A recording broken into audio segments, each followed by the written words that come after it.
Today, I would like to speak about my experience and my journey as a student to become what I am today, and also my experiences as a woman administrator.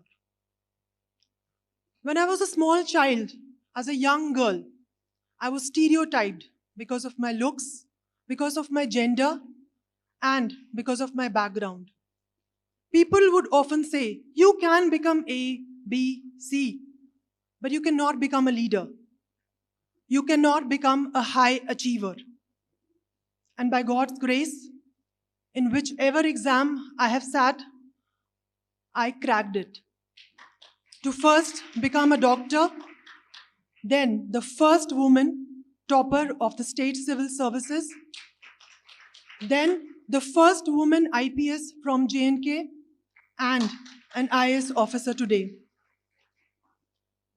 So to all of you, I would like to say that life will give you a lot of problems.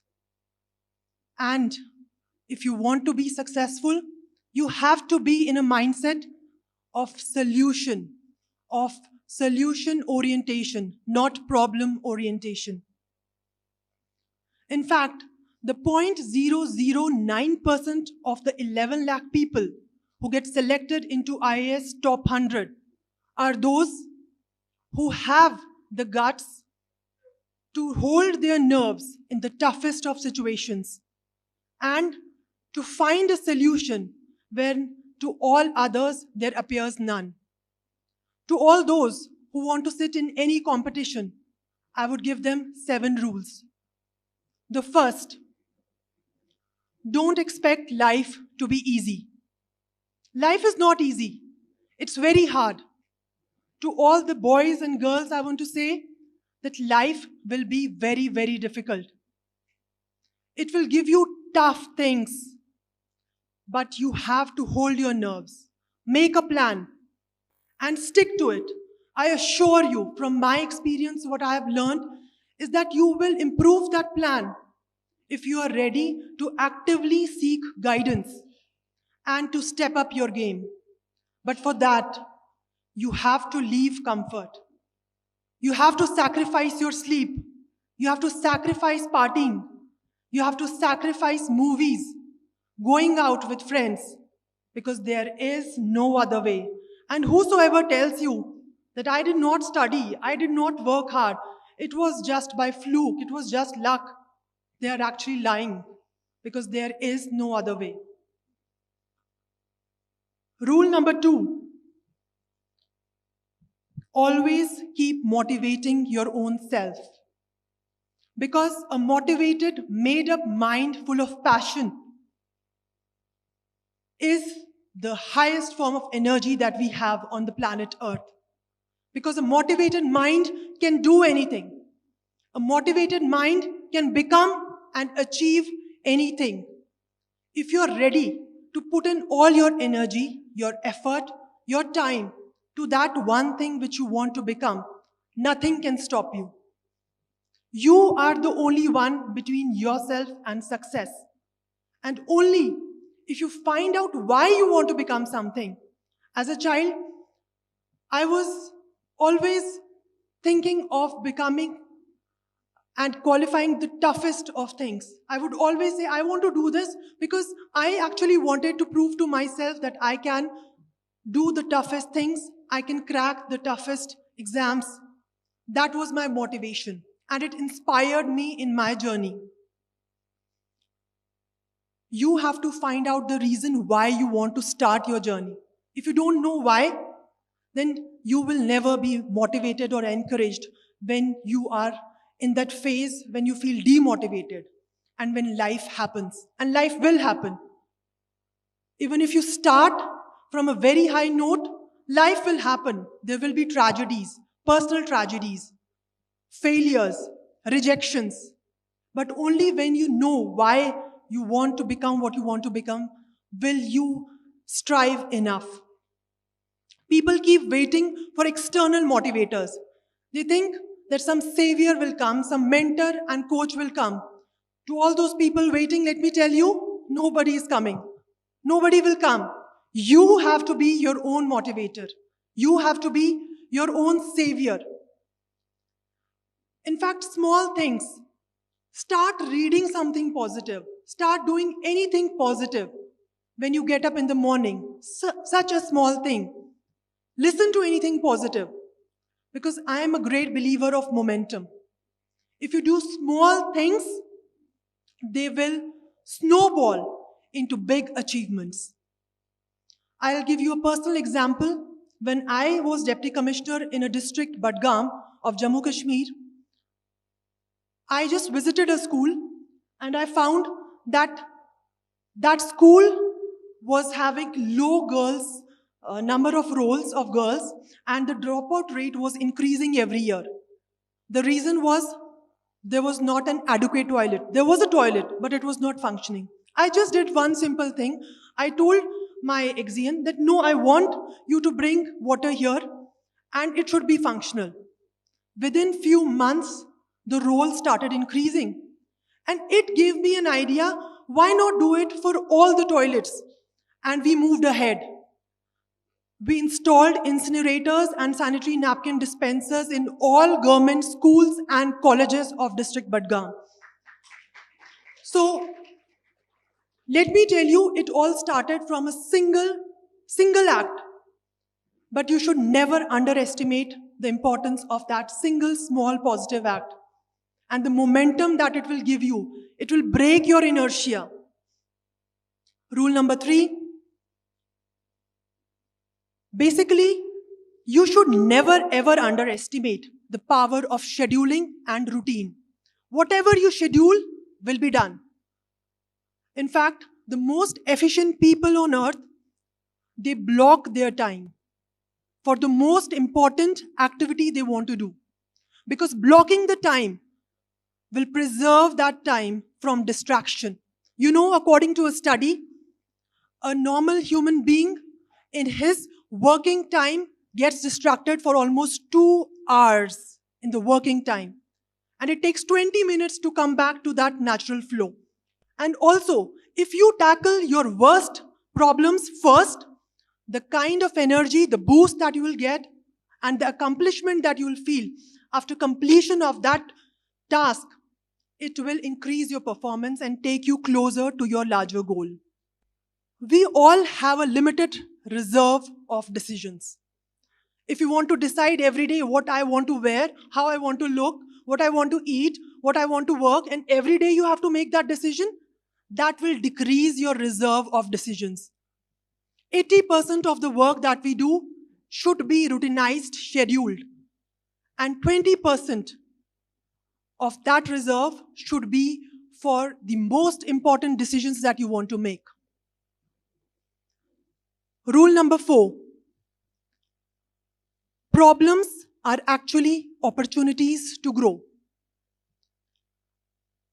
Life will give you a lot of problems. As a student, I faced many problems. The problem of first thing was whether I should go for coaching, extra classes, and the problem itself was so huge for me at that time that I decided I will not go for any classes, any extra classes. I'll rely only on what my school teaches, and I will not go for those classes and all. But I think that any problem is also an opportunity for you to learn, to become better. It can either decrease your self-confidence or self-belief, but if you take the responsibility, even if it is 1%, you're doing, or 1% in that variation, if it is your doing, if you take that responsibility to become better by learning from that problem, you will definitely succeed. What is the issue then? The issue is that in most of the problems, whenever an event happens, whenever a failure strikes, you don't qualify, or you don't get that seat, you don't become that particular person, or you don't get that job, you get financially broke. We give ourselves the permission to feel bad and sad long after also. Today also, remembering that this happened a year back, this happened 2 years back. You know, it is a survey that by 2030, most of the disabilities will be related to mental disabilities, not physical disabilities. And that too mostly among women. Reason is that we keep on brooding about some events that happened months and even years ago. If you take that opportunity of failure to learn from it and become better, you will definitely succeed. In fact, what we did in my organization, as I was director information, and COVID happened. Everybody in my team was disheartened because we had started so many new initiatives.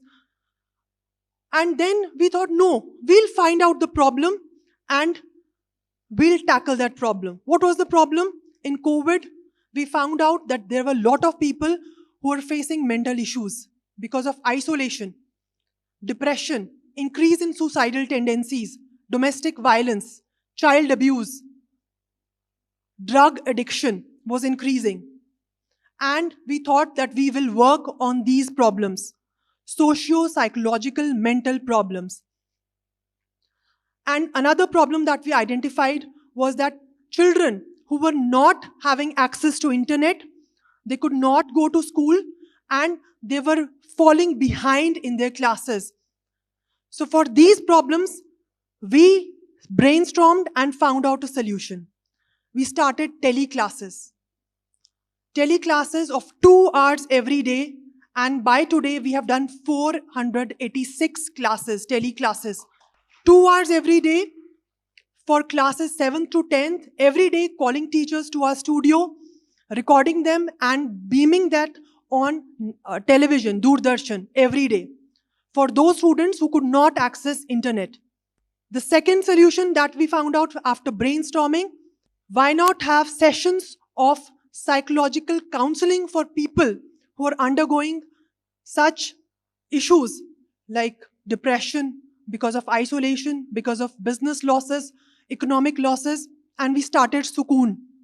Until date, it's a weekly session that we do on our social networks, that is social media platforms, and also on television. We have done 76 sessions calling doctors, psychiatrists, psychoanalysts, social scientists who discuss what are the mental, social, psychological effects of COVID. We started in May 2020 and it's still continuing. Rule number 5, don't follow the crowd, but see where it's going. They always say, don't follow the footsteps of others, make your own milestone. I believe, and I will qualify it, that you should always keep a track of the trends. You should form your own niche and your own success story, make your own form of success. But it is also important to know what is happening in the society. What is the routine, normal? What are the trends? What are people doing? As a woman leader, I would like to develop my own style of leadership. I don't want to be a male dominant form of leader. I want to develop myself, but it is also prudent to know the skills, knowledge, and attitudes what male leaders have. And for that, social skills are very important. It is very important to know how to socialize. What we think for success, you just have to sit in a corner, you have to work hard, and you can do individual efforts. No.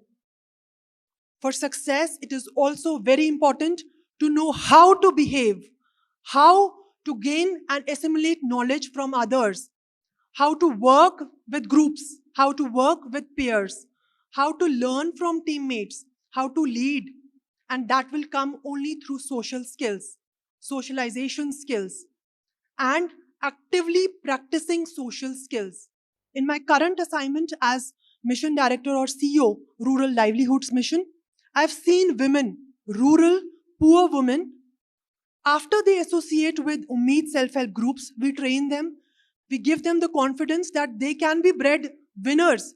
From bread makers, they can be bread winners for their family. When they understand that they are of some value, the level of confidence, the level of self-esteem rises. And there are hundreds of women associated with us who have now become sarpanchas. They come into politics, they become entrepreneurs.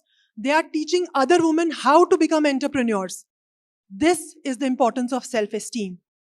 when you know that you can do something good for your family, for your society. As a woman, I'm telling you, most women have this underconfidence. Even if they are educated, even if they have all the qualifications, they don't think they are worth it. They don't think that they can come in public spaces, they can speak their mind, they can have an opinion. To all those women also, I would like to say that you are equal. God has made you equal. Only you can make yourself or belittle yourself. So have the self-esteem.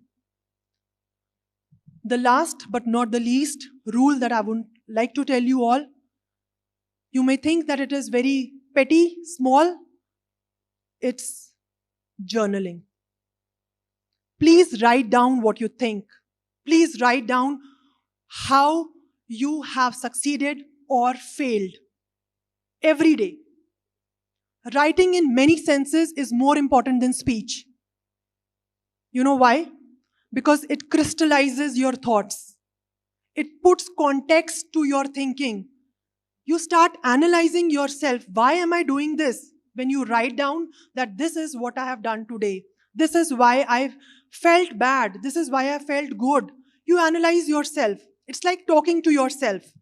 To all people, not just students, but even people who are in jobs, who are entrepreneurs, who are in their normal daily routine life, to housewives, to people who are doing tremendous business, all of them, it's very important to know what you are, who you are, what you are becoming, and talk to yourself. These were the 7 rules of success that I wanted to share with all of you. I could share all this because I have the confidence in my own abilities, and I believe that every man and woman can achieve the best they want to achieve if they put their heart and minds to whatever they believe is meant for them. Thank you so much.